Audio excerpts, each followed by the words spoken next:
The Stoned Roadie Show, podcast 52.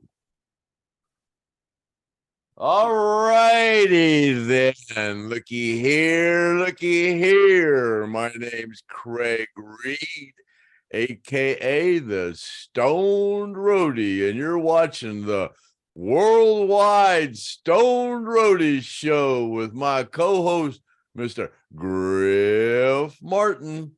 And we got so much good feedback from last Saturday's Saturday night special with Kathy Godsey and myself at the New Year's Eve show that I just want to thank everybody for all the kind words on that one, podcast 51.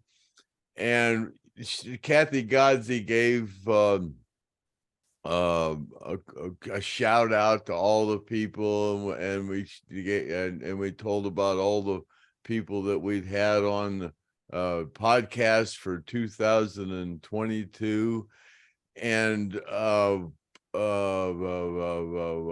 yeah, I got we got all kind of really cool feedback from that, and people, like I said in on Saturday's podcast, people have been saying, "Oh my God, we just love the Stoned Roadie Show." And like I said last week, I said, I wish I could do this a little better, but if I don't really think I'm all that great at doing this, and I say, I'd like to do it better. They go, "Oh, if you would change the way you are, you would mess up the whole thing. Just keep it the way it is. You're just perfect the way you are." But whatever. But oh my God, this next coming year, there's just so many people that want to get involved with this project. It's just unbelievable. I got people calling me and telling me they got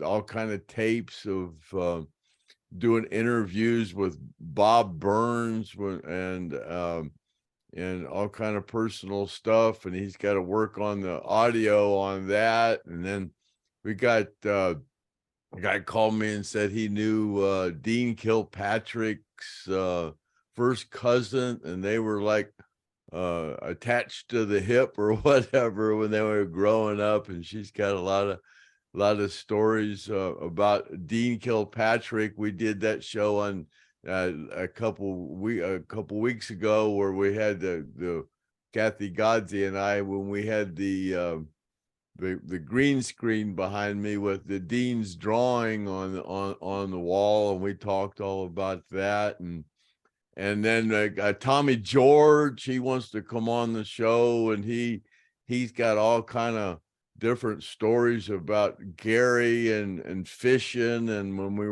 we had the studio out on US 1, and he'd come out there. I talked about it when he'd come over there with all kind of real cool fish that he'd caught. We'd have cookouts out there, and done a lot of stories about Gary. And then my friend Steve Reynolds, I was talking to him, and he's got all kind of really cool stories. After I left Jacksonville, Steve Reynolds kind of took over what I was doing down there with Alan Collins, and staying with him, and Larkin had him go out there and stay and with Alan, and then before the crash, and then after the crash.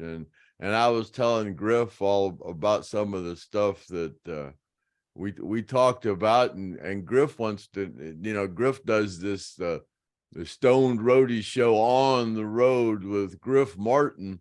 Then he did one with Gene Odom last week, and I was telling him about my conversation with Steve Reynolds, and he wants to go up and do a on the road with Griff Martin with Steve. And why don't you tell us a little about that, Griff? Yeah, the cool thing about taking a video camera, and I got a nifty little high definition video camera that I use, that I like to take places with me. I've video interviewed astronauts and dignitaries with that thing back when I was working. And with the Stone Roadie show, I think the best part about that is a lot of times people, they don't want to come on the podcast for whatever reason, or they can't. So Craig and I was talking, and we figured, well, we can come to you. So if you have any information about Lynyrd Skynyrd, any of the guys in the band, or people that knew the guys in the band, places to see that are of interest and things like that. Just like Craig's friend Steve Reynolds, whenever I was out on the road with Gene Odom, and he took me to Gary's property entrance where Gary Rossington used to live, and we took a look at the gate, the front gate that was welded into a rebel flag. Cool stuff like that exists. People don't even know about. Then we went to where Steve or Alan Collins was paralyzed in the accident, which turns out may not be the correct place. So for the Stone Roadie show, we report and you decide. So if you see something that, or hear something that isn't necessarily true, we do want to fix it. And if you know something more about what we're talking about and we don't know what we're talking about, then we definitely want to fix it. So Steve Reynolds, exactly who was Steve Reynolds, Craig? I met Steve Reynolds. Steve was in a band called Rainbow Warrior down in Jacksonville, and one of his roadies was at the same apartment complex right across the way where at the Woods in Mandarin. That's where I was living, and Steve and them had a rehearsal place just right up the road, and I from meeting his my neighbor, I went up there to the rehearsal place one time and met all the band and stuff, and then I introduced the band to Alan, and Alan actually gave his the black Stratocaster that he called Black. He actually gave it to the singer Billy Fender in that band, and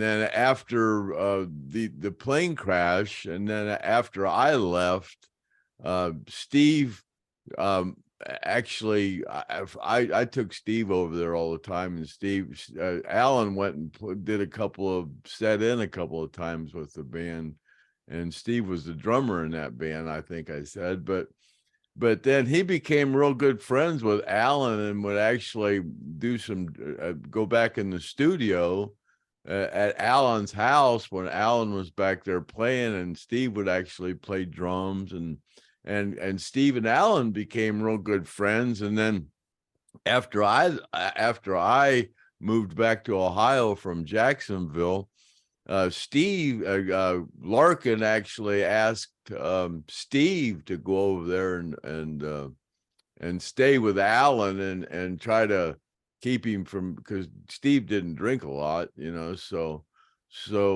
he went over there and stayed with Alan, and Steve was telling me some of the stories about Alan would wanting him to go buy him a bottle of booze, and he wouldn't do it, and I said, well, did he ever pull a gun on you or a knife? And he goes, no, he never did that, but then I guess Alan, after Alan became paralyzed, Steve actually moved into Alan's bedroom, because Alan, they turned the living room into a bedroom for Alan, and then Steve was telling me about, I think her name was Debbie, and who's the lady that got killed in the crash that Alan was also involved in, And Steve is saying that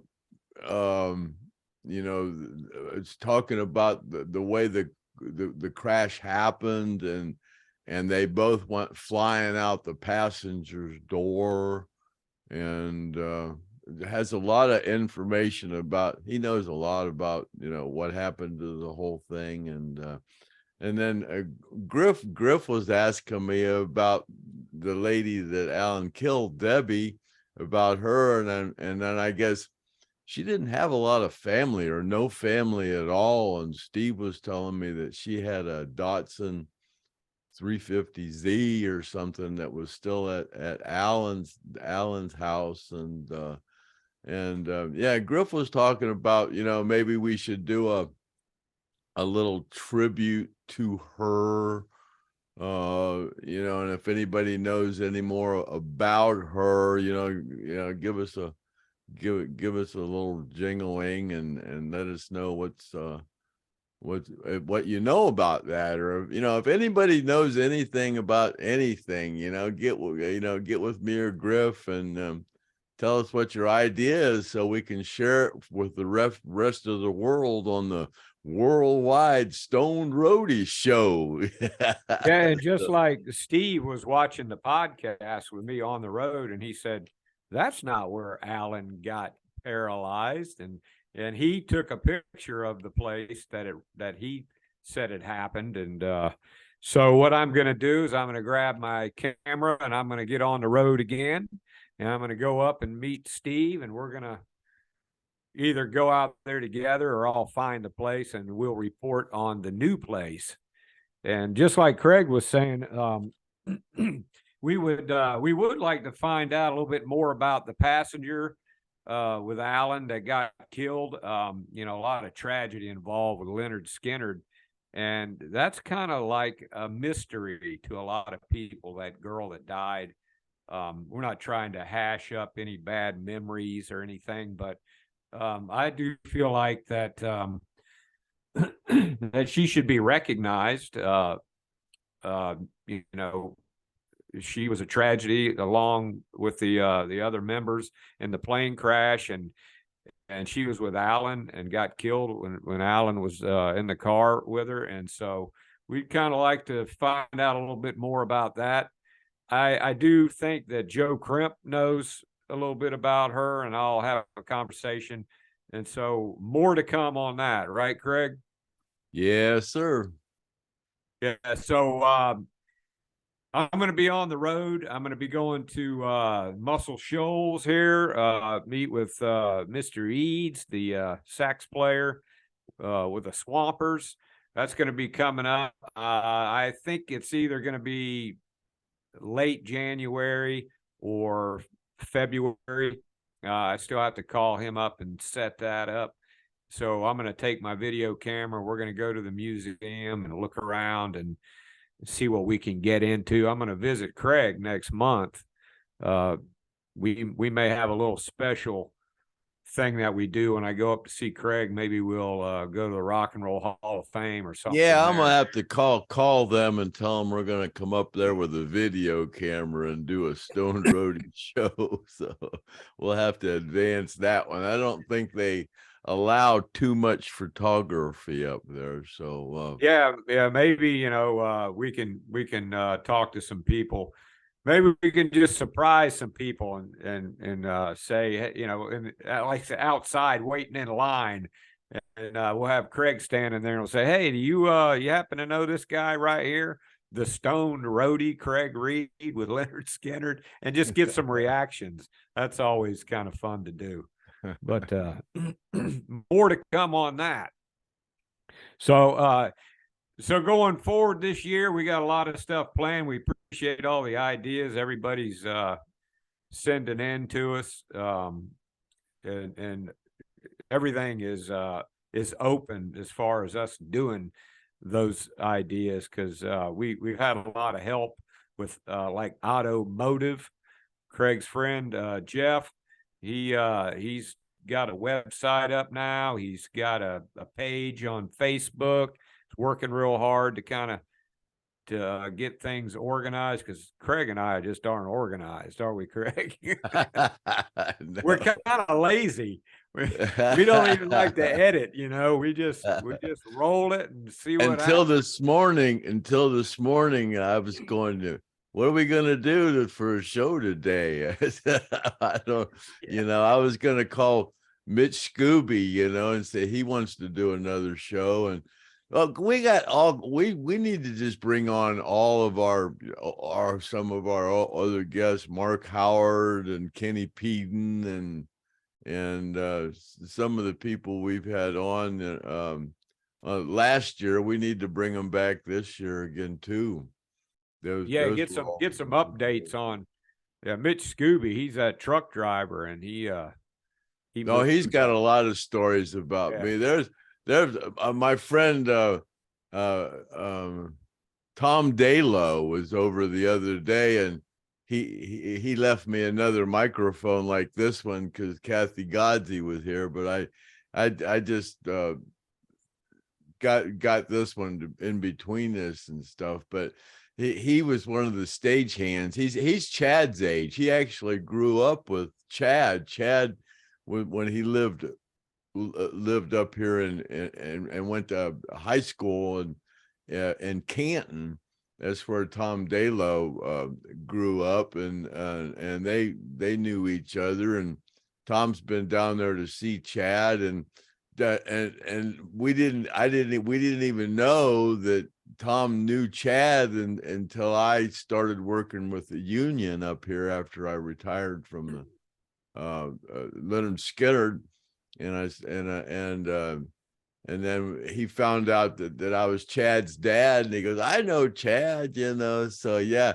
He says he's got a whole bunch of stories about me.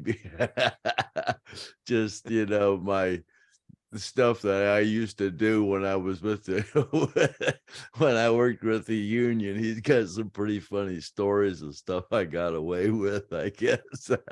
Yeah, there's stuff that you forgot that people need to stuff I don't even remember doing. He said we were working a show. And I was right in the middle of the auditorium, and we were just, not doing much. So I pushed all these set carts together so nobody could see me, and crawled in there and went to sleep. Sleeping on the job. Well, you did a lot. I was probably stoned, Yeah, I think you got away with more than most people would get away with on the job. Yeah. Those people, they let me get away with a little bit, but not much, but a little bit. Well, the fact I was one of the oldest guys up there, so I'm a senior citizen, So well, it's just like in Paul Abraham's book when he said, Craig could get away with a lot of stuff. I mean, Craig could be totally stoned and be able to function on his job. So somehow he's pulling off a podcast, and he's still. That was Ron. Yeah, that was Ron Eckerman in his book. So yeah. That was Ron Eckerman's book. I'm one of the only person he knew could work with a full stone besides Willie Nelson. Yeah, there's a lot of good books out there. Ron Eckerman's book. Yeah, for any of you people that have never seen the YouTube clip, the perfect description of Craig Reed, yeah, you ought to check that out. It's kind of funny. It's Ron, part of Ron Eckerman's book, audio book where he talks. The audio book. Yeah, the audio book where he gives a little description of the perfect description of Craig Reed. Yeah. When I'm talking to somebody and I'm telling them about the podcast, I just say, oh yeah, go in and check out the perfect description of Craig Reed, and they'll look at it and laugh. I tell you what's pretty cool is I can put up on Facebook. I can say, hey, we're getting ready to have a podcast, and I just did it this morning, and there's already people with a bunch of questions. There's never an endless. It's this endless supply of questions for Craig. People, they think about it, and they come back and they want to know something about something I've never even heard about. So, yeah, keep those questions coming. And all you people that call me and go, Mr. Reed, go, no, my dad's not here. Well, how do they get your phone number? I get, my phone number is pretty, I think it's in you. I don't know. A lot of people know my phone number. I give it to everybody, people will message me on IM me on FakeBook, and then they ask a simple question like, what was Ronnie like? Like right. I'm gonna sit there on an instant message and write you a book, and I say I'll just give them my phone number and tell them to call me. I get like Kathy Guzzi, she was here for the weekend last weekend, and she could testify what she did on the last podcast that I got people calling me all the time, and she went, well, who is that? And I go, I don't have a clue. She said, well, you talk to them like you're their best friend. I go, I don't know. They're just kind of like, you might get some more phone calls now. It's amusing. It's really amusing to me, that I seem to be as popular as I am just because, like I say, I was a roadie, I certainly don't try to have the attitude that I have a big head because I worked for one of the most famous bands ever, I guess. But, to me, it was just, I don't know. Well, if you try to text Craig, you're not going to be Craig does not text. Craig keeps his cell phone in his trunk in his car. Oh, as a matter of fact, they said they messaged me the other day, and they said you haven't used your phone for 25 days. Yeah, my son takes it in my car most of the time, and it's down there. I get in my car and I go to put it on the Bluetooth thing, and it's dead. Now I have to remember to bring it up and charge it up. So when I do get in my car, it'll work. So the only time you use your cell phone is when you're in your car. Yeah. And if you know his cell phone, which I've got a cell phone number somewhere, and if you call it, he'll yell at you. He'll say, I don't answer this phone. I only answer the landline, Oh, so yeah. Don't call me back on this ever again. I don't say it like that. I said, I don't use this cell phone. Call my home phone. that's yeah. So and then if you get his message on his landline, get ready because it's either a song or it's I think the last one was this one actually, I don't even know what it is. I made another one up since the well, it's for the solicitor. Somewhere over the rainbow, yeah, way up high, there's a land that I heard of once in a lullaby. This is Craig Reed. Where free birds fly. This one is actually funnier, I think. Yeah, it's a do not solicit. It's a thing that Alan came up with. Yeah, that's what it is. Yeah, before you get one thin dime from me, you had to be stone blind and can't see. You'd have to swim the Atlantic Ocean and not drown, and drink 6 buckets of cat piss and not frown, and pull a baby elephant up out of the gutter and look up a country cow's ass and tell the town folk the price of butter, and then cut your hands off above your wrists and still wiggle your fingers just like this.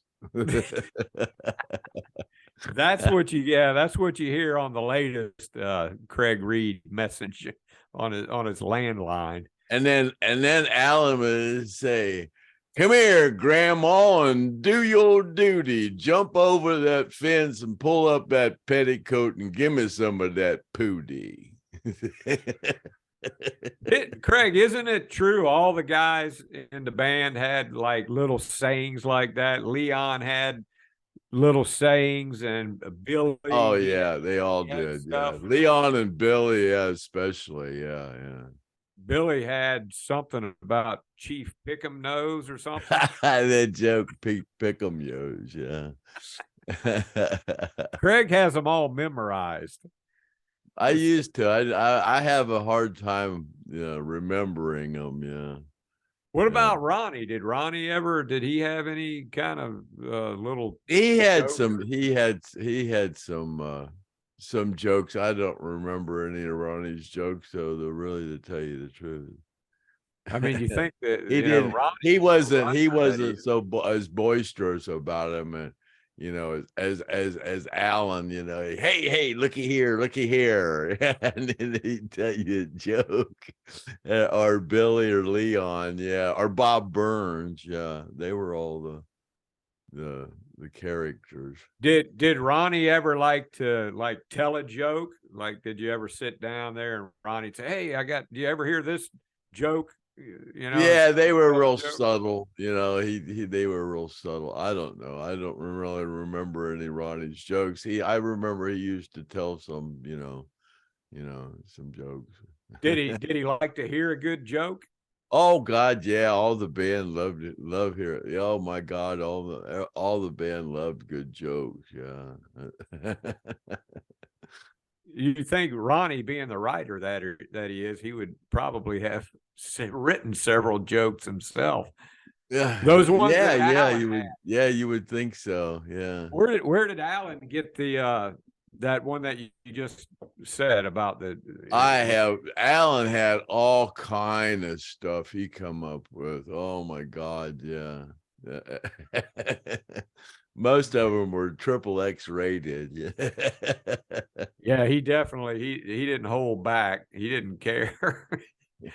From everybody that I've ever talked to that knew Alan's, you didn't want to be with him at the bar at closing time. He'd embarrass you.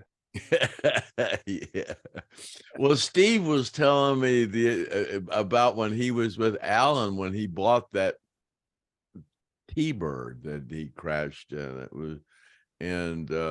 He said he went into this Ford dealership and just a T-shirt and jeans and barefooted and eating a what do they call Daddy? Sugar daddy, yeah. Sucking on a sugar daddy where it just is, no shoes, his hair's all mucked up, and sucking on a sugar daddy in the sale that nobody even wanted to pay no attention to him. And he says, I want that car right there. He goes, well, how you intend on paying for it? He goes, cash. And then they found out who he was, and then they were all, all goo-goo. Not everybody wanted to know him, When he walked in there, you can take that one, and then everybody wanted it. Damn, it just go. I used to sell cars, and it was like that when I would sell cars, because there's Amish where I sold cars down where Orville, where Smucker's Jelly was, and it's all Amish, and Amish got money, and they would come in there, just old farmer looking dude, and that's what they do. And they didn't even drive. They would come in there and buy a brand new $40,000 van, and they don't even drive. They buy them and then have a driver for them. It's against their religion to drive or anything, or it was back then. They're a little bit more open now, I think. Yeah, I didn't even think they were allowed to own a combustion engine. No. They buy them, but they don't drive them. You can make good money if you've got a 15-passenger van up in this area. Yeah, you just go and drive around and pick up Amish people and take them around all day long. Yeah. Oh yeah, there's people that do that as a job every day. They have a van and they'll go out and pick up Amish people and take them. Another thing I didn't realize is I was talking to Craig, and he he was talking about how his brother would come visit when I guess your brother was older than you. Yeah. And he would come to your house, come to visit the homestead. Craig was still not out of the house yet. And he said, Dad, Mom, I was 16. Yeah. Craig's got a whorehouse going out there in the back in the back field. He's got Well, it wasn't just me. It was me and my two friends lived next door, Dave and Danny. We had tents set up back in the back of the property, and then above the barn back here, there was a little loft back up there. I had a little shanty up there. And then Craig, I said, well, Craig, where were these girls coming from? Well, a lot of them were Amish girls. No. I said, really? Yeah, we would go to the Amish girls were loose like that. And Craig, oh God, yes. Yeah, when they're going through Rasputin or whatever that word is, yeah, they take a year to figure out what they want to do. And we go to the bars where they had the hairy that we're going to go to the bar with the hairy-legged women in it tonight. So the Amish girls didn't shave their legs. No, yeah. Well, that's just some of them are pretty crazy. Those hippie girls that Joe Crimp was talking about that were hanging around, that had hair under their arms and hair on their legs. They hung around the Lynyrd Skynyrd guys, because that was what it was like back in the 70s. Those hippie girls, they didn't shave their legs or didn't shave under their arms. There might be some ladies listening right now that were hippie girls back in the 70s. I don't think any women anymore have hair anywhere. Yeah, that's definitely the new style is no hair. I hear waxing is a pretty good profession these days. Yeah. I used to know a guy that did bikini waxing. And, he said, yeah, after a while, those things started looking nasty. You just too much of anything. He said, says it's true. But anyway, hey, we could get to some questions here if you want, Craig. We got quite a few of them. Yeah, let's go. If you want to go ahead and start in. But yeah, really appreciate everybody. There is one question in here. I can't. I wish I could show you. Jimmy Withers. Jimmy Withers is a character. He's kind of like a guy that lives in Jacksonville, and he knows a lot of people that were in the bands, a lot of from some Southern rock groups, Skynyrd guys, people that knew Skynyrd. He knows Gene Odom real well.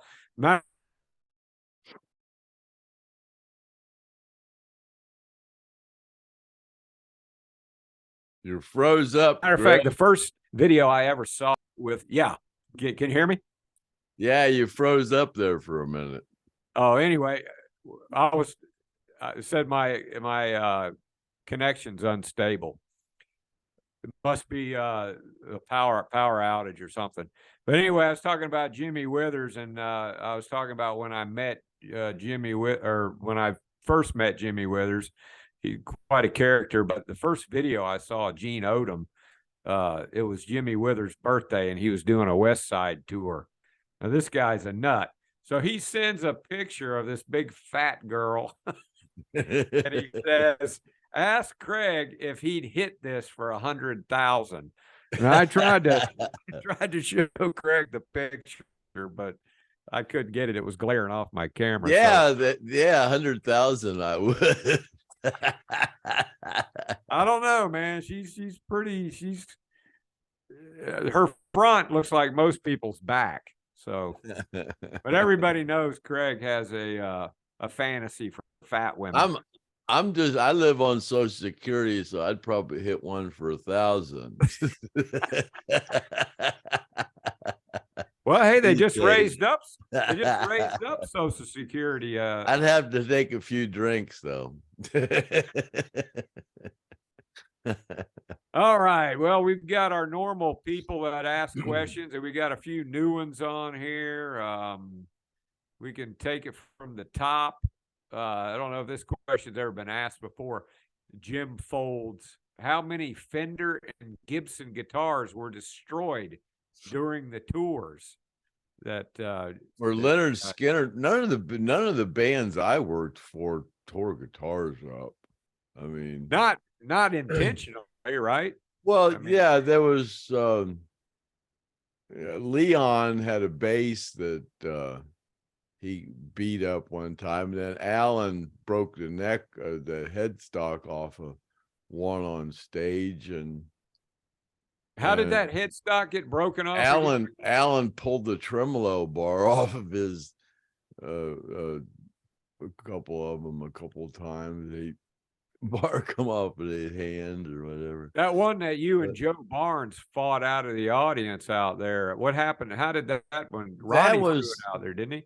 Yeah, and that was the same show. Leon went crazy and messed up one of his guitars, and Alan got the fever and somehow knocked the headstock off one, and then Ronnie threw it in the crowd. And yeah, but that's that's the one that Steve Reynolds got back and then sold. Had it fixed and sold it on Steve Reynolds is the guy that got that back. It was up in Alan's attic, I think. Yeah, Alan gave it to Steve. Yeah. And he had it fixed and sold it, Yeah, Brandon Campbell told me the story about that. So he must know Steve. Brandon must know Steve. Steve had a lot of stuff. Alan gave Steve a lot of stuff. Like I said, Steve was staying there with Alan after I left. Yeah, so if you're listening, Steve, get ready, man. I'm coming your way with my camera. So his mother, he's got to attend his mother just passed away last week, and he's attending her funeral this Saturday. Wow. Yeah, sorry to hear that. I don't know when you're gonna go up, but yeah. Well, I was thinking about hitting it on the way up to Muscle Shoals, which could be the end of January or beginning of February. So I still have to get with those guys up there and set it up. But yeah, Steve, sorry to hear about your mom, and but get ready because I'm coming your way. All right, Gonzo Hills. I don't know if these are real names or what you guys are coming up with. Was Craig at the Freebird movie premiere? Yeah, I sure was. Matter of fact, I got up and gave a little speech because most of the Freebird the movie was my film. I mean, if it wouldn't have been for my film, they couldn't have made that movie. It was just about all my stuff. So yeah, I was there. That's actually that's actually why I get free access to the Rock and Roll Hall of Fame, because I cut a deal with them that when Lynyrd Skynyrd got inducted into the Rock and Roll Hall of Fame, they used my film for the induction ceremony. So we worked out a deal so I could get free admission to the Rock and Roll Hall of Fame whenever I go up. Anything else you remember about that night, Craig? No. Who all was there? Was there anybody there like? No, I don't really remember anybody else being there. It was just like that's where the Freebird the movie premiered at the Rock and Roll Hall of Fame. That's where they premiered it at. We were there for the premiere, and they did some filming and stuff, Was everybody happy with the movie after the film premiered? Did it seem like everybody? Yeah, as far as I know, yeah, it was. Like I said, most of it was my stuff. Just about all of it was my film. Which Craig's working on something where aren't you working on something, Craig, where you can do like a pay-per-view? Well, after Lynyrd Skynyrd quit using my film during their concerts, I decided that people still wanted to see it, so I called a local place here to see about going up there and doing a DVD and going on and because it's silent. I did it on an 8mm, so there's no sound to it. So I thought I'd go up there and kind of narrate, you know, what's going on when they play it. I'd narrate it, and they'd make me some DVDs. And a guy I said up there said, man, and DVDs kind of went out with high button shoes, you know, so that everybody's streaming now.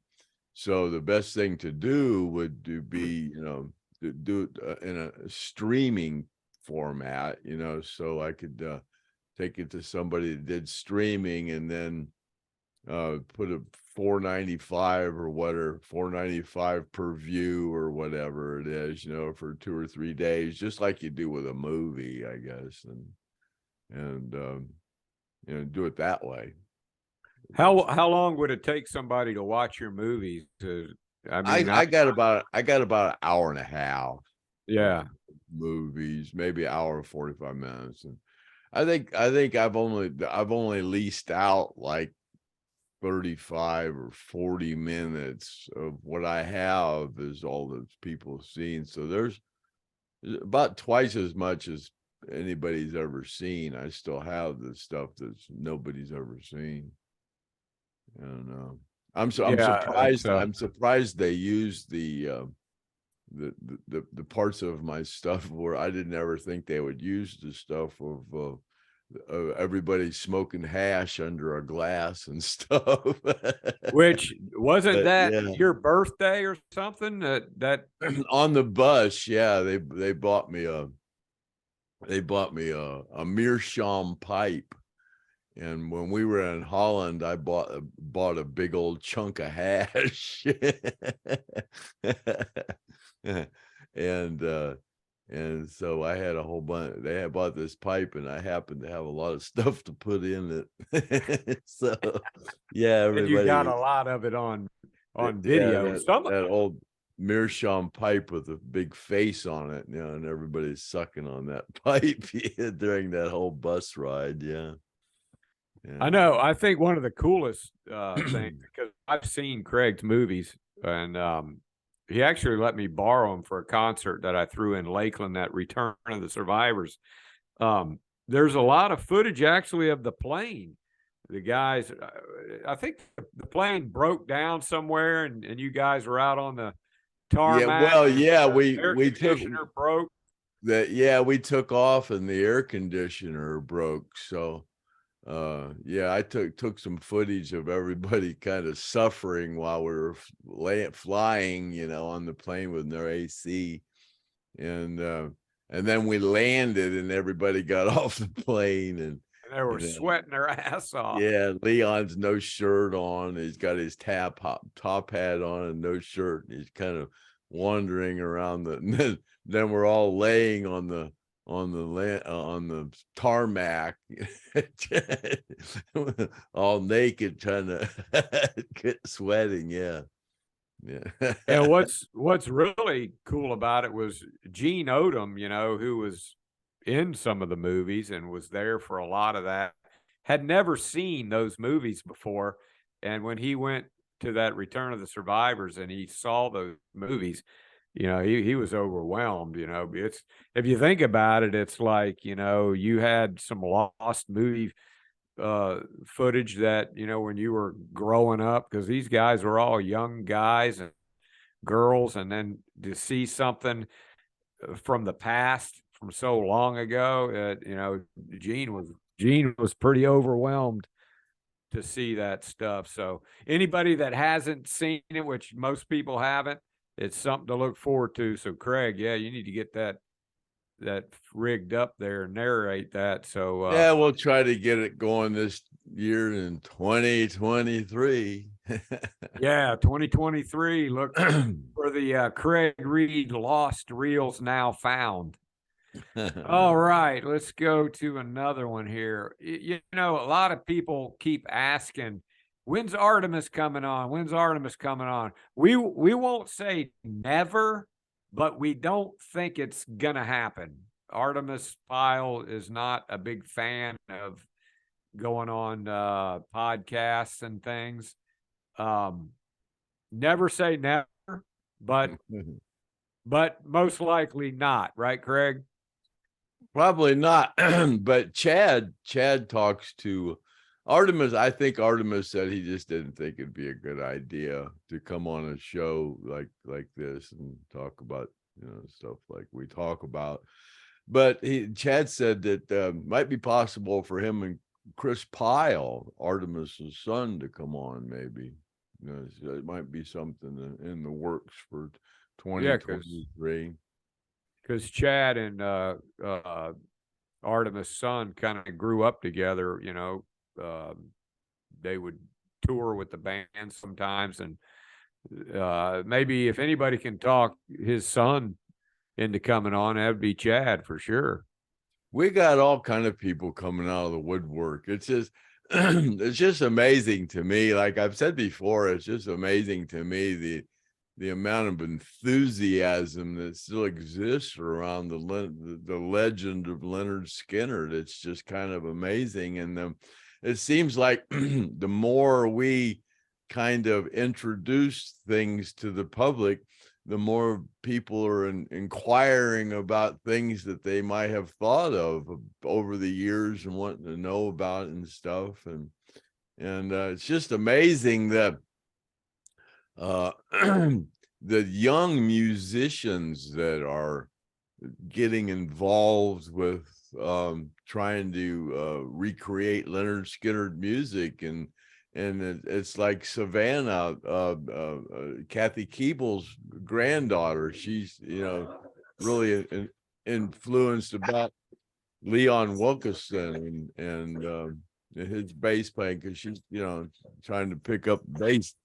And yeah, it's just amazing. That Jack Link guy that you were talking about before we were talking, and man, that guy is really a great guitar player. I mean, he just emulates Gary and Alan and everybody. Is just, I listen to some of the stuff he does. He's just amazing. Yeah, he kind of looks like a cross between Alan and Gary. And then he doesn't wear any shoes like Ronnie, you know? Yeah. It's kind of funny. Yeah. A lot of these tribute guys are really young, and there's that Skynyrd music's still alive.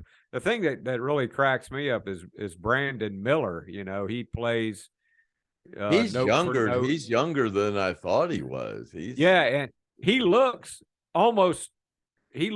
just like a little bit heavier than Ronnie Van Zant, but he favors Ronnie Van Zant more than anybody I think I've ever seen, is Brandon Miller. And he's a guitar player, not a singer. I mean, maybe he sings, but I've never heard him. But yeah, you could probably put a band together with some of these young guitar talents, and you could get guys close enough that they even look like Skynyrd. It'd almost be spooky to see a band put together with everybody and they look just like Lynyrd Skynyrd, you know, with today's costumes and things. I'd love to see some kind of a tribute band where it was close like that, you know. There are so many Lynyrd Skynyrd tribute bands. I mean, there's a couple of them right here in my area. There's a ton. And then you got the female Lynyrd Skynyrd tribute band, Lynyrd Skynyrd. There's all kind of them. There's Second Helping and Vintage Skynyrd, Second Helping. Just the Vicious Cycle, and there's Vicious Cycle was one that was around here. Their lead singer Mike, he just passed away here. Just a few months ago. A real good friend of mine. Yeah. So the ones that go away, there's other ones coming in to take their place. So there's plenty of Skynyrd acts out there. All right, let's move on to another question. I think we've asked this to Craig before about one of his most favorite venues he's ever worked. Jeff Hale wants to know What's a favorite venue for you? I don't think I really ever had one. Probably the Fox, that was probably one of the most memorable, the Fox theater shows. That was really Seemed memorable. like to me that Nebworth would have been like, to Well, me. yeah, there was Nebworth because just because of the how huge it was. There was like a 500,000 people there. And then there was one in Sedalia, Missouri that we did where I had to I rode in the helicopter with Hart to get to the gig.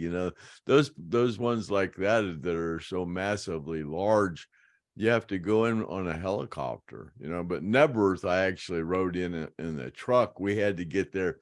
3 days.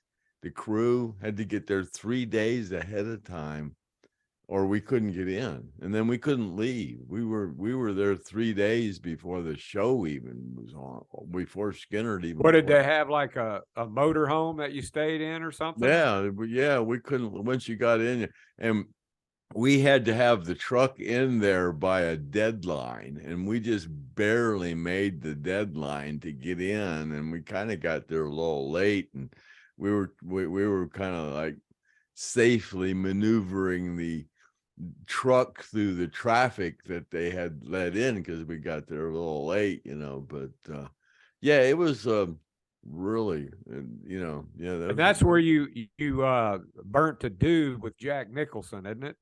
Oh yeah, there were so many people, yeah. And you got to meet Paul McCartney there. Paul and Linda, and oh yeah, Jagger, and there was so many people in the dressing room that day. I can't even remember. I think I even might have snorted a little bit of cocaine with Jack Nicholson. He might have. I know we smoked some pot. I can never forget when we were smoking some pot, and Jack looked up and said, "And there they were, flying in formation," like he did in Easy Rider, when they were smoking weed. And there they were, flying in formation. It was funny. He's a real cool guy.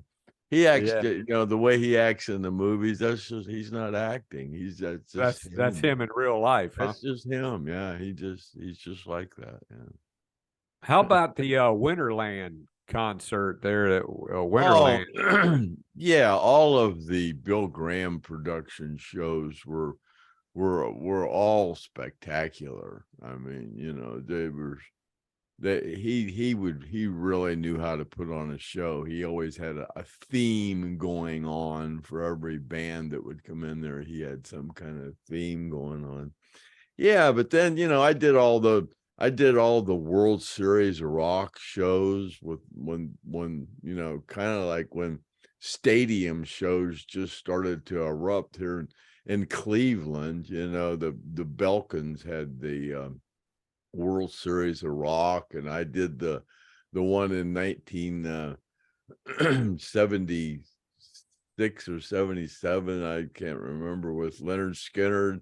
And then I did the one in 1979 with Journey, and I think we were up there. I was up there once with AC. I think it was Journey and AC/DC, and I think Lynyrd Skynyrd. We opened up for the Beach Boys. Yeah, Wasn't it Foreigner that you went out with right after the plane crash? Was it Foreigner? Yeah, I was out. I did the Lynyrd after the plane crash in October of 77. I was living in New York City, working in the studio with Foreigner, staying at the City Squire Hotel in New York City, in February of 1978. So it was like, November, December, January, 3 months after the crash, I was back to work. Yeah. Yeah, so that was like the height of Foreigner. Yeah, I mean, I had all my ribs broken and all that stuff. Basically, kind of healed up, except for I was still in shock when I was working with Foreigner and Journey. I was still in shock.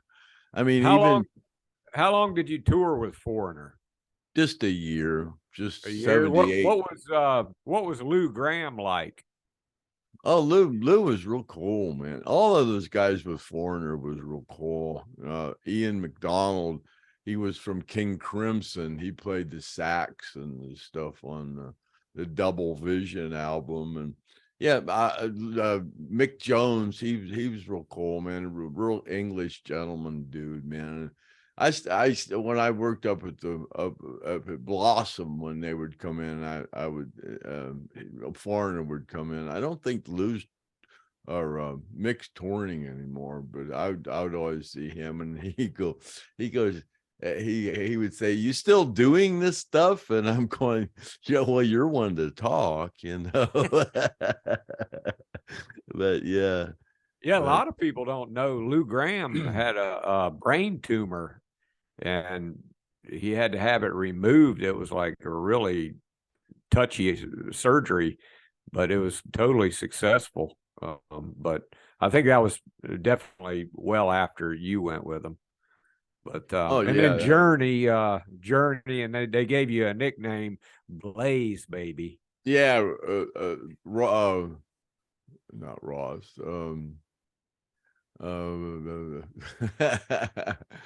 Greg Raleigh from Santana, the keyboard player.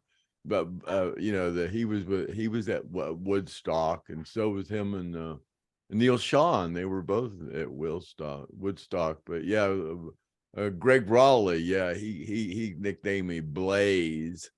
And then Steve Perry found out that Greg Raleigh had named me Blaze. And he went, "Blaze, baby." Didn't you say that you and when you were on the road, sometimes you guys had to shack up in rooms, and then When we because they went didn't to have when we went to Europe, each of the band guys had to let one of the of us road crew in so we could, because we got back to the hotel so late, you know, they didn't get a hotel room for us all day, so we had to one of the band guys would have to let one of the crew guys stay with them, you know. So yeah, Steve Perry said, "I want Blaze." Yeah, did right away. he didn't do any drugs much, did he? Did No, he did. He snuck a little cocaine every now and then, but nobody was supposed to know about it. Sorry, yeah. Steve. Well, He I mean, gave me sometime. We went out, me and him went out in San Francisco, and he was driving around in his Volkswagen Beetle, and he had some cocaine when we did. really, he had a Beetle, a Volkswagen Yeah, Beetle. Volkswagen. Yeah, Greg Raleigh was riding around in a Rolls, and and Steve Perry had a Volkswagen Beetle. Yeah, well, that was when he just because they only had one album out at that point, you know. So yeah. Yeah, when I was a kid listening to these albums, I thought all these guys were millionaires. I didn't realize they were. Not during their first album, no. Yeah. I And mean, Journey had an album before their first one with Steve Perry, but it was kind of a fusion rock type thing, you know, and it really wasn't really very successful until they got Steve Perry, and then they did the one album, you know. But yeah, you don't make any money off the first album. You make, you know, some, but yeah, takes a yeah, I guess couple it takes a before. while for the royalties to roll in because Lynyrd Skynyrd Well, had I already just had start, yeah. pronounced, and then when you met them, they'd already had pronounced out, and they were having to live off of your credit card. Well, yeah, I mean, when I got with Journey, they were in the I was in the studio with them too. We were at Cherokee recording studio, and they were just writing their second album. As a matter of fact, our first shows were supposed to be in Hawaii, and they decided to blow off the shows in Hawaii. They wanted to finish up the album. So us crew guys had already gone to Hawaii, and then they called us and they goes, hey, we're canceling those shows, and we've already gave the hotel a very large deposit, so just go ahead and spend the money. So we were there for like 10 days. Those crew guys were there like 10 days. And we just, man, we ate lobster every day, and we laid by the pool and got drinks. And I went on a scuba diving expedition, and we all got mopeds and rode all around the island.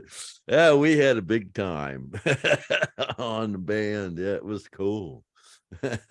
Speaking of that scuba diving, Craig has a good story about when Alan and Gary decided they wanted to go scuba diving. Oh yeah. I went diving with them a couple times, but yeah, they went to this place where they were doing some cave diving, and they pulled a guy out was got messed up in the confused and lost inside the cave, and they went in and got him, and they pulled him out. He was dead, and it kind of freaked Gary and Alan out. They didn't go back diving anymore after that. So that was the end of their scuba diving career, huh? Yeah. I don't know. I don't think I wasn't with them that time when they went. But you did go diving with them though. Other oh places. yeah, I went diving. I had matter of fact, I had my knife on me. I think I had a wetsuit on, and the knife came out of the holder, and I came up in the boat, and I was missing my knife, and Alan had my knife, my diving knife. Yeah. I just, as reckless as Alan is, I don't even know how he could make it through a diving expedition. Well, they got their license. They got their PADI license. Oh yeah. License. I never did. I kind of did a little diving back in the early. My buddy was in the Marines, and he was a diver, and he had all the equipment. And he kind of just said, man, just blow your ears out every 10 feet and just breathe, as calmly or whatever as you can, and blow your ears out every 10 feet going down, and just don't come up real fast, and you'll be okay. And that's all I ever knew. Yeah. Yeah. I guess if you're not going too deep, you really don't have anything to worry about. Well, I went down 100 feet then.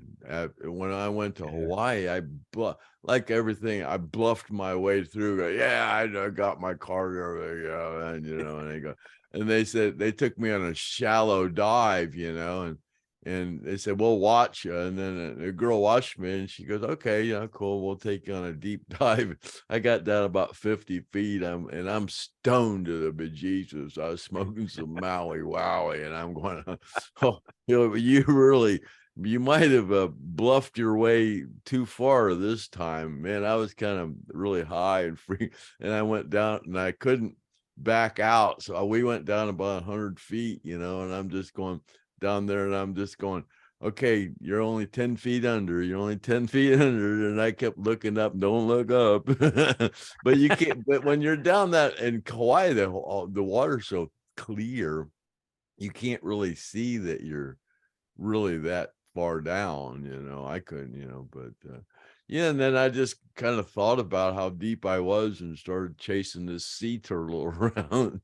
And supposed to keep an eye on the instructor person down there with you, and I kind of got away from her, and she got a little aggravated with me, but yeah, when we first started going down, I kind of went down about, I don't know how many feet, and I kind of, my mask didn't feel good, so I went back up to the surface, and she got a little annoyed with me, and she goes, what's wrong? I said, oh, my mask is a little weird. I said, she says, you couldn't fix it under there? And I said, no, I wasn't comfortable. And then she said, okay, you ready? And I guess, yeah. So we deflated our BCs and right back down. And yeah, it Yeah. So when you went up, everybody else had to go back up too, huh? No. She came. No, the other guy. She just came up with me. That's all. But we were only up for a little bit. All right, moving on to another question. Miles D. Nye. I never noticed until recently that Freebird, the song, opens with Billy's piano. I guess he has a question of it opening up Freebird with either an organ or piano, but you said it was always just a piano. He never did the intro to Freebird on an organ. It was always on the piano. Yeah, I'd never heard with an organ. I mean, the organ was more like he would use the organ when he wanted to have, almost like it sound like an orchestra company with it or something. It is when I noticed he used the organ. But yeah, so there's that question. Did Ronnie have a Mustang? Not that I remember. John Nottingham wants to know, did Ronnie have a Mustang? Seems like maybe Gene said something about Ronnie had a Mustang when I was on the road with him.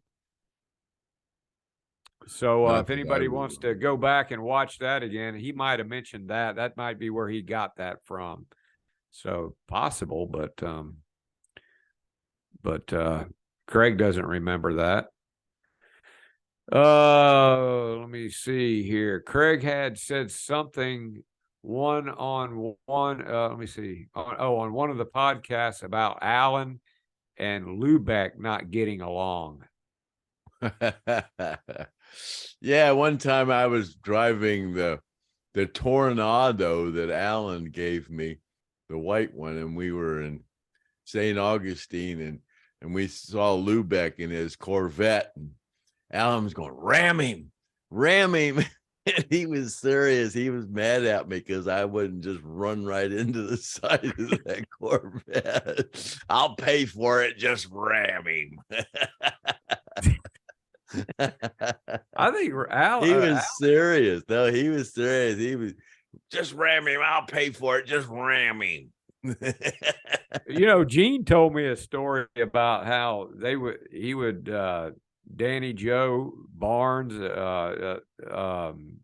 Lubeck, they would be out to eat at a restaurant, and Lubeck would say, I got to go to the bathroom, and they'd all get up and leave their tip money on the table, and they'd go outside, and Lubeck would circle back and grab the tip money off the table. Gene caught him doing it and said, if you ever do that again, I'm going to kick your ass. So that's a Gene Odom story right there. Gene might not want me to tell that, but there it is. TP. Craig, what was the two taped mics about for Ronnie? Why did he have the two mics taped together? One of the microphones they do that at the recorded shows when there's a recording truck outside, like there was at the Fox. One of the microphones go to the PA, and the other microphone goes to the truck, the recording truck, when they're recording. So if you see two mics together, that means they were recording. Yeah. I don't think they do it that way anymore. I don't know, but yeah, one mic goes to the PA and the other mic goes to the recording truck.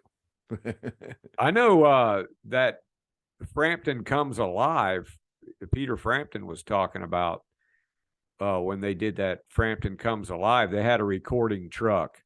I don't know how they did their mics, but that's how that whole album was done, with a recording truck outside that Frampton Comes Alive. So yeah, it's kind of interesting. It's a studio on wheels.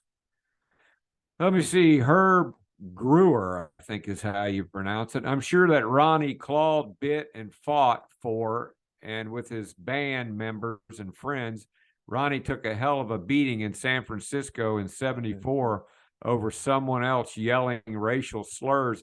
We know about that whole bus thing. Craig wasn't there for that when Ronnie got beat up and got the black eyes. You were actually Dean and I, yeah, Dean and I were out running around town. Dean and I, when we get someplace like that, we wouldn't go out with the band to the bar scene. You know, that kind of gets old after a while. You know, we like to go out and see stuff. Yeah, but the only thing I really heard about that was Alan ran outside like he was going to get involved and got popped and went back in the bus. Was it some black guys that they were tussling with? I heard it was the Golden Glove champion of San Francisco that Ronnie was fighting. Oh, really? Yeah, that guy hit Ronnie hard, faster than Ronnie could put knots on his head faster than he could rub them. He did. Oh yeah, he had some big black eyes, boy. Yeah, he didn't look like he came out ahead after that one. No, he got nailed a few times.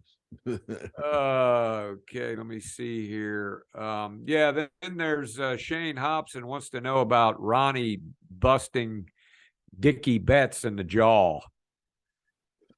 Yeah, that's when I wasn't there. I wasn't in the bar, you know, that I didn't see that. I heard all about it. Gene was involved in that, but yeah, Gene was there for that. Yeah, I wasn't there for that. I heard all about it though. I heard Dickie's bodyguard was looking for Gene or whatever. Yeah, they called Gene up in his room and said, "You better come down here and get Ronnie because it's getting ready to get ugly." And Gene went down and got Ronnie, and then that something to do with that belt that that I guess Ronnie gave Dickie that belt with a big belt buckle on it, and then he was spinning it around in the bar saying Lynyrd Skynyrd sucks. And yeah, there's a whole, we'll have to get Gene on here and get him to tell that story. I think he'll tell it. Darla Jan wants to know, how did Lynyrd Skynyrd and ZZ Top get along? That's before the plane crash. They were cordial with each other. They weren't chummy or nothing. The only big show I remember that Skinner did with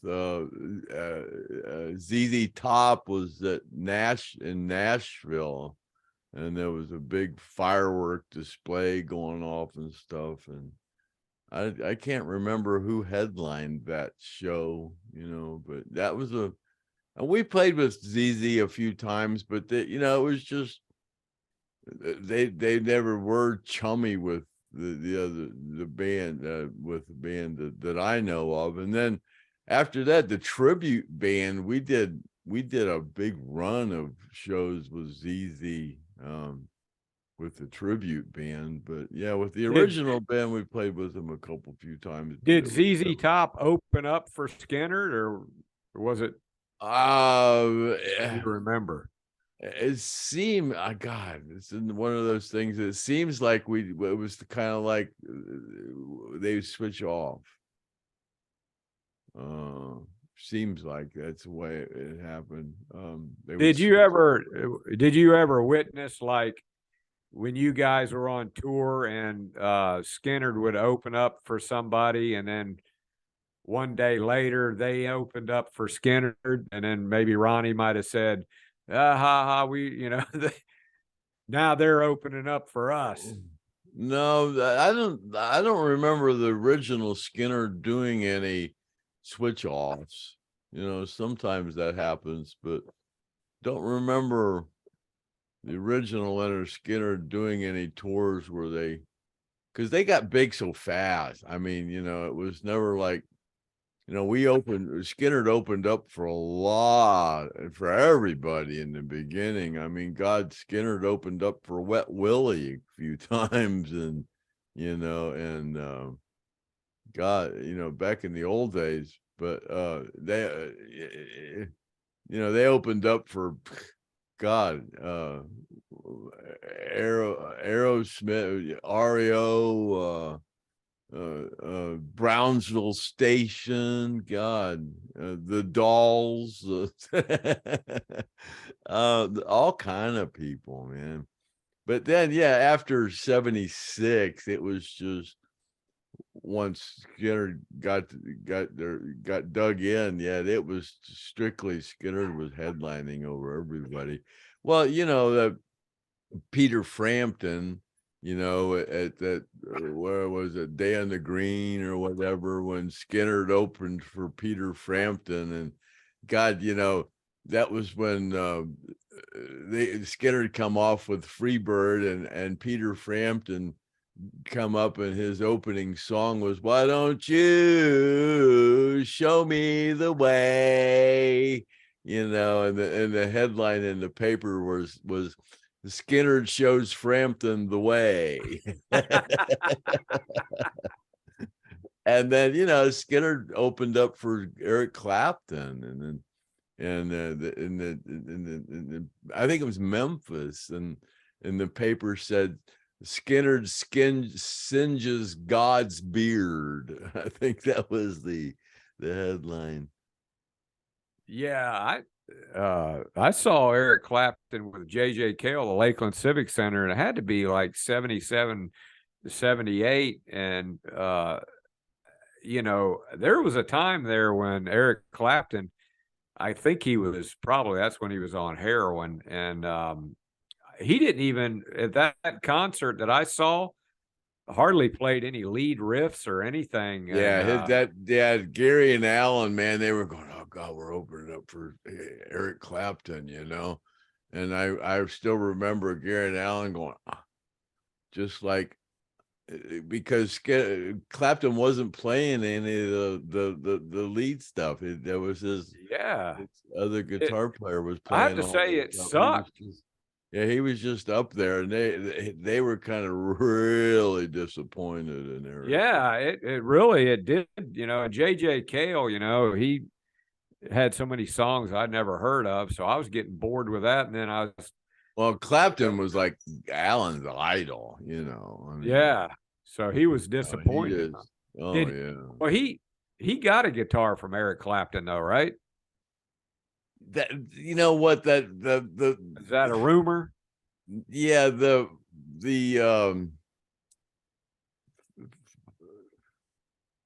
was it the Explorer? The Explorer, yeah. The Explorer was rumored to come from Eric Clapton, but I don't think that was true.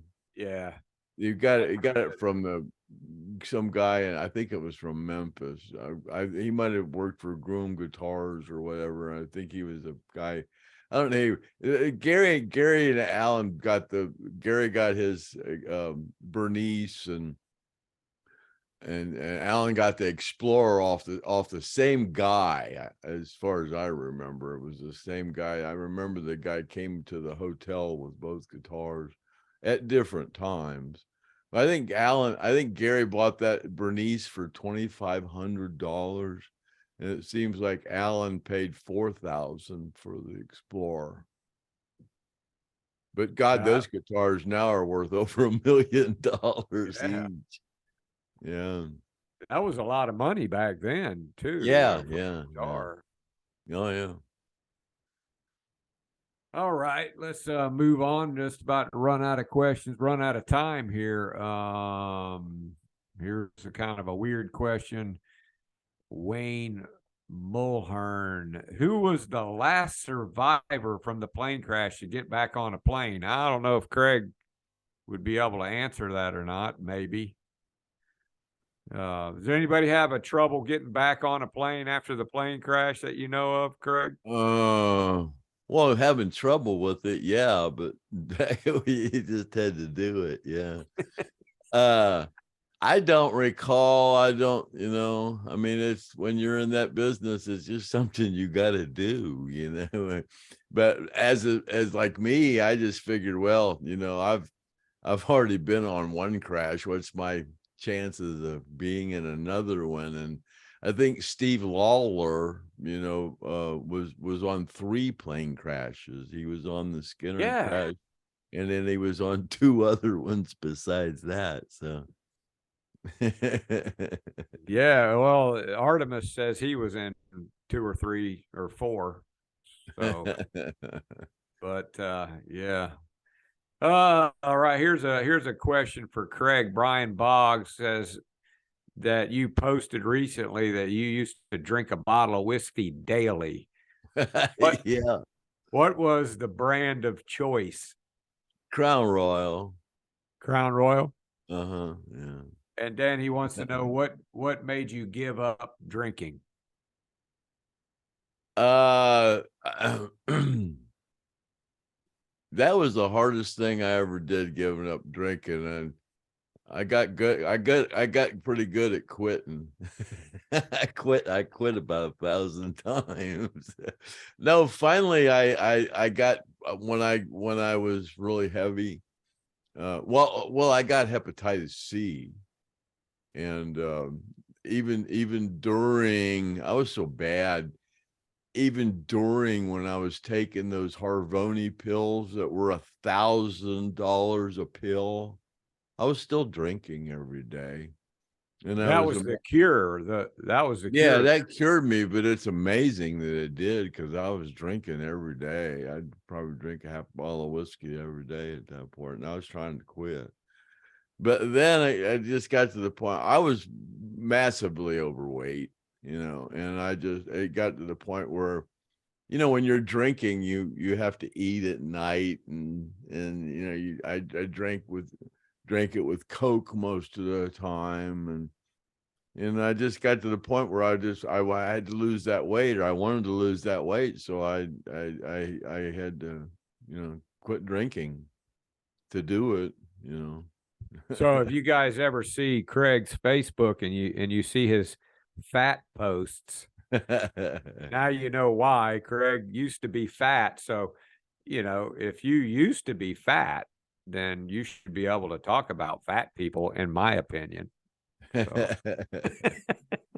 so that's why Craig can get away with that. Yeah, So I even say, but I still haven't totally quit drinking. I mean, I still drink. So I think on one of my podcasts a couple weeks ago, when Jeff was here, I think I was sucking on one of those skull bottles of vodka. yeah, but you don't have to have it now. You just no. I think I even drank a beer on one of the shows a couple of yeah. So it's not like it's something that you have to have when you get up in the morning. No. So I've never smoked any pot during a show that nobody knows about. All right. Let me see here. What else we got here? There's a picture on the internet of Skynyrd boys at the Jacksonville studio. They are sitting in barber chairs in front of a big barber pole. Was there a studio there near an old barber shop somewhere In Jacksonville? No, I don't know. I don't know where. I've seen that picture, but I don't know where it was taken. I don't think it was in Jacksonville. Yeah, I remember seeing that too. I don't know where that was taken. Okay, let me go back to, there's a guy that sent me a question on Messenger. This is Tim Fierk. I don't know how to pronounce your name there, Tim, but you sent me a question on Messenger. I don't usually go on Messenger and pull up questions, but we'll go ahead and read this one.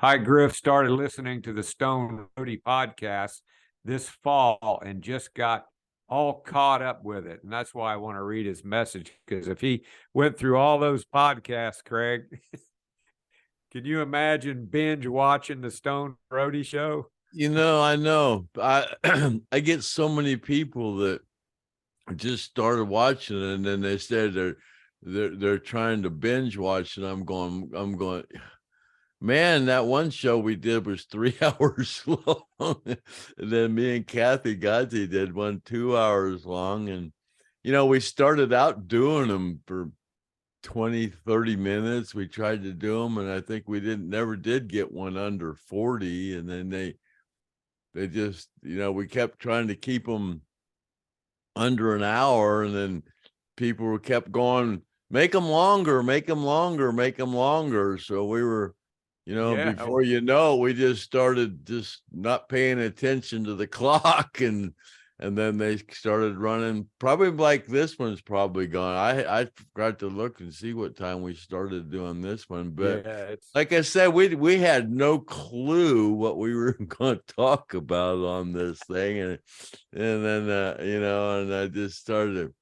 I sit here and try to think of an intro we can use. And I said, man, once we do the intro, we just kind of just kind of starts to happen, So. He says he was listening rather than watch, but if you can hear a twinkle in someone's eye through the speakers, I think Craig has it when Kathy Godsey is on. I am the self-titled biggest Skynyrd fan in Minnesota. Discovered the band when I was 14 back in 74. Really have enjoyed the humble take on all the stories from back in the day. 2 questions. I know the band toured quite a bit with Ted Nugent. Other than one great pic of Ted and Artie, you don't see pictures of he and Skynyrd at gigs. Ted seems to change the subject when pretty quick about Skynyrd when mentioned. Did they get along? Did Ted Nugent and Lynyrd Skynyrd get along? No, not really. Ted claims that he never did any drugs, smoked any pot, or drank in it or anything, and he was well aware of that. Skynyrd were a bunch of drunks and drug addicts, and I think he kind of really didn't like them for that reason. Probably thought they were giving rock and roll a bad name, because Skynyrd has the reputation of being a bunch of drug addicts and alcoholics. I'm here to testify on that one. I was kind of right there with them. So you think it killed Billy. It killed Leon. I mean, realistically, alcohol and drugs, I mean, it killed Alan, I mean, realistically, it wasn't good for the whole thing. If we wouldn't have been so drugged out and everybody was, we probably wouldn't have been on that plane. I mean, all that was all kind of alcohol and drug induced. You just, you're not in your right mind. It's like, I don't know. Like I said, I was drunk when I got on the plane, and Ronnie asked me if I was afraid to fly on the plane, and I said, no, Ronnie, I'm not afraid of nothing. It's all drugs and alcohol talking, I mean, nobody was in their right mind then. Yeah, and just for the record, Craig says that when he was going down in the plane, it wasn't near as bad as trying to ride in the car with Alan driving. Yeah. The second part of Tim's question, T for Texas is arguably one of the best guitar jams of all time. I knew they were working it up before Ed left. I would be interested in hearing about Ed's contribution to the effort. Thanks for all you guys, what you do. So how about Ed's contribution to T for Texas? To T for Texas. Gosh, I don't recall any of that when they started doing it, or it seemed like they did T for Texas. I don't know. I guess they started doing it in 75, maybe. I don't know. That's right around the, Ed quit in 75, and I guess that's right around the time. But I can't really recall any